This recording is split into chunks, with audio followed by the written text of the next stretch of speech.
back to Gracie Meets. For today's interview, I stepped back into the wide world of law to meet with a man who was just like us. He jumped from job to job, not knowing what to pursue until he reached his current job as an attorney. So I'd like to welcome Mr. Jeff Brown onto the show today. Tell the listeners a little bit about yourself. When I look at myself, there's this story, and it's called The 9 Lives of Walter Mitty. And he was this character. He would take a nap during the day, and he would daydream about these different jobs. And every time he went to sleep, he was always something else. Like one time he would be a policeman, another time he'd be a fighter pilot or something like that. And so he had all these different lives in his head. And that's kind of how I am. When I look back on my life, I've done so many different things that it almost seems impossible that I did it in one lifetime. For instance, I was a attack helicopter pilot. I was a pharmaceutical sales rep. I was an aerospace medical technician in the Air Force. I'm a lawyer now. I was a prosecutor. I was a defense attorney. I worked at Universal Studios as a studio guide, and I was an actor, bartender.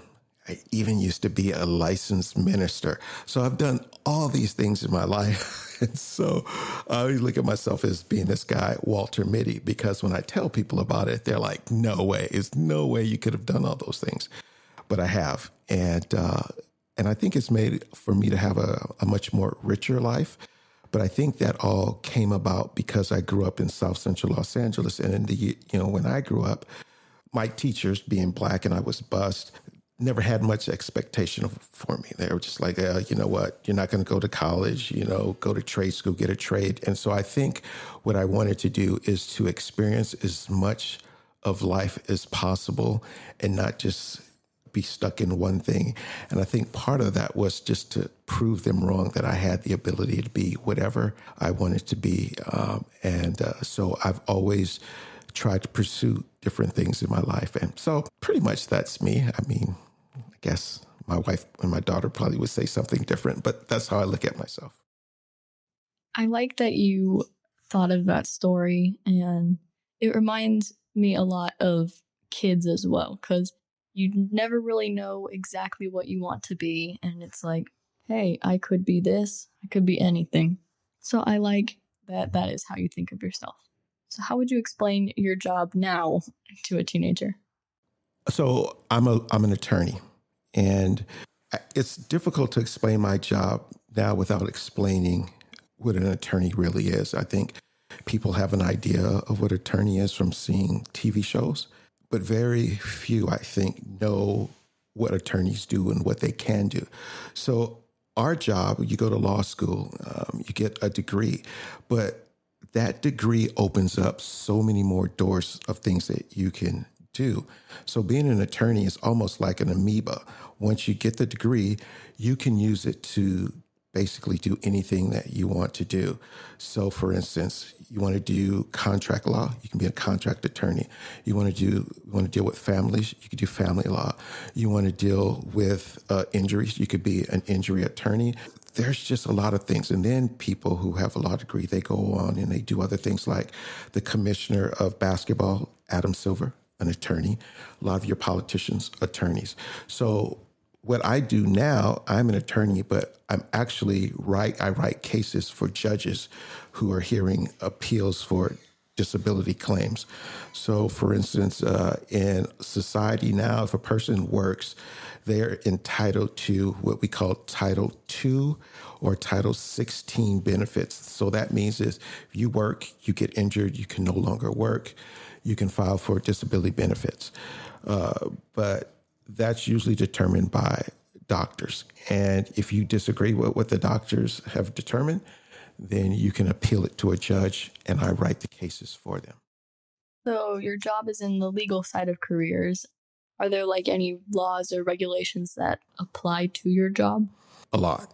And they're in the federal rules. It's a huge, thick book. And the laws that basically govern what we do, they're called administrative law rules, which is a little bit different from like civil law and criminal law.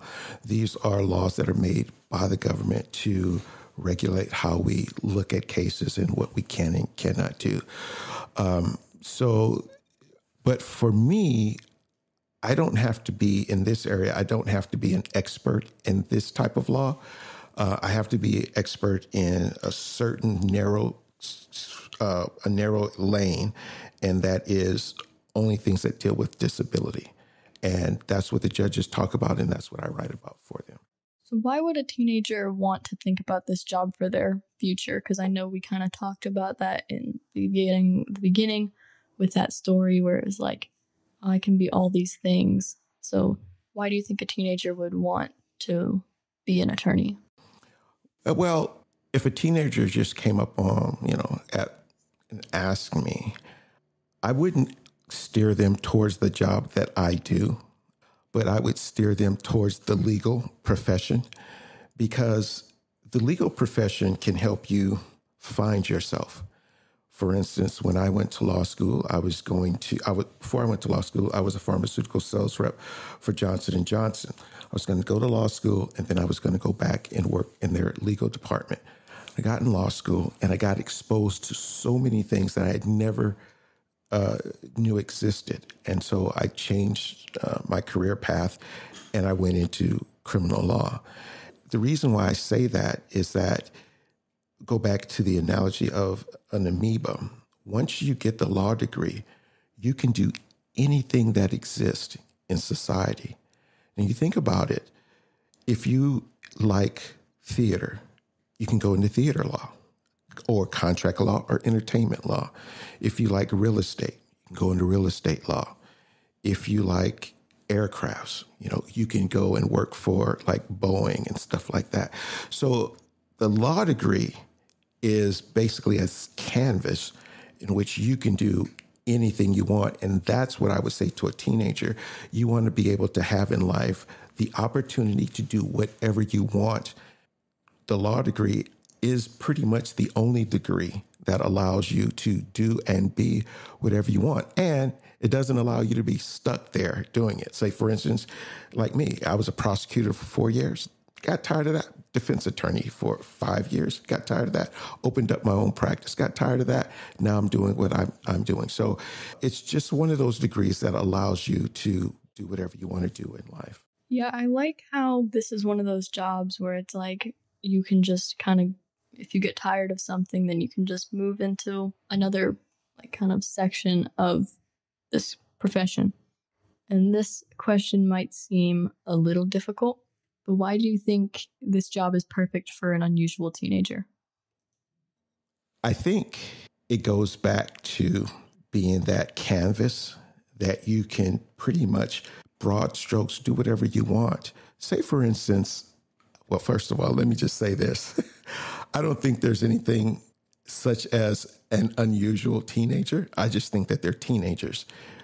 We were talking about quotes before we started this podcast, and this from this poem Invictus.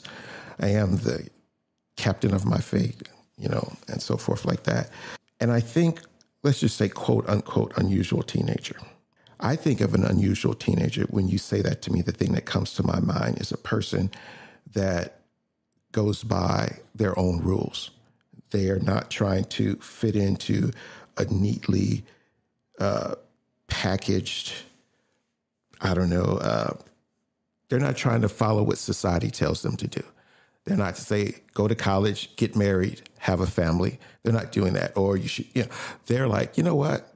I want to paint, and that's what I'm going to do. I want to skateboard. That's what I'm going to do. You know what? I like flowers. I just want to, whatever. And I think what the law degree does is, first of all, it gives you security in life. And then having that security, that usually allows you to do whatever you want to do. I know it's kind of long-winded, but let me just give an example. Before I went to law school and I worked at Universal Studios, I wanted to act. And I did a lot of movies I grew up in California. So I did a lot of movies. And came to this point in my life where either I'm going to go in acting full time and pursue that, or I'm going to go do something else. Well, you know what? I wasn't comfortable with the struggles of trying to be an actor and being unemployed and going to audition and after audition. So I decided I'm going to go to law school. Now, once I'm in law school and I graduate and I'm an attorney, what do I do? In my spare time, I act. I act at community theater. I act, even I had a chance to act at regional theater, even at the opera and at the Houston Opera. So I'm able to do the things that I still love and have a job that gives me enough security where I don't have to be like, oh, can't do this job because I have to work shift work or the boss is not going to let me off. So that goes back to what I'm saying all again is, I said earlier, is the law degree is this broad canvas that allows you to do what you want to do in life. And you can practice law in the daytime. You can be an MMA fighter in the evening. And I think there's no other profession that allows you to do that. Because if you're a doctor, you're on call. If you're an accountant, you have to work in a firm. So for an unusual teenager, if there is such a thing, I would say this is a profession that is tailored for them because they can make the practice of law whatever they want it to be. I mean, there is really no rules.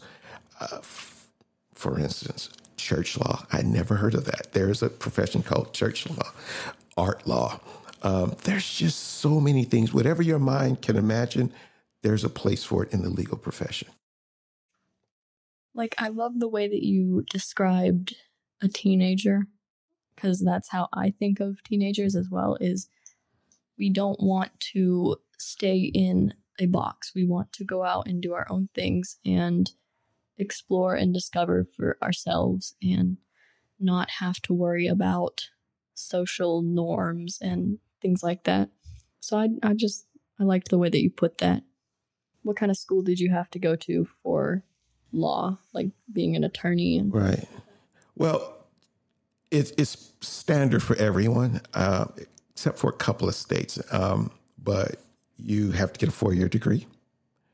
And then after that 4-year degree, it's 3 years of law school.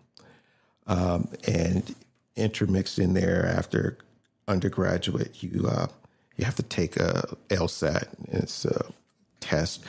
And based on those test scores, it kind of determines what school you're able to go to. Higher scores, better schools, so forth. But that's pretty much it. You finish law school, you have to take this exam. It's called the bar exam. And I don't know of anything in life that strikes more fear in people than the bar exam. Now, I might be saying that because I am a lawyer, but what the bar exam is you go to law school for 3 years and you take all these subjects and you're supposed to be an expert in all these subjects. And you have one test, and that one test covers the breadth of what you've learned in 3 years. And it's no notes. You have to do it all from memory.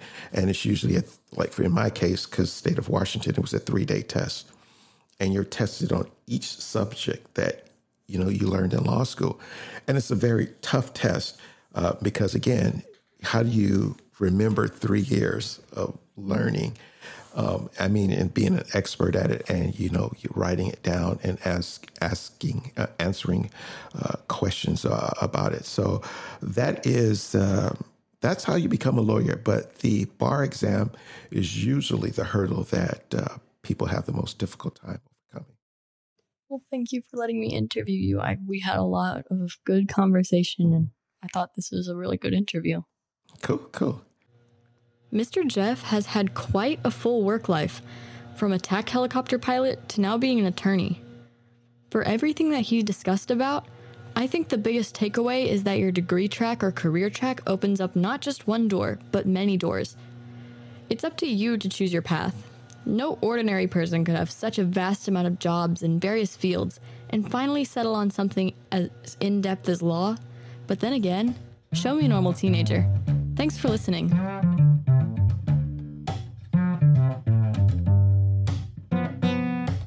Thanks for tuning in.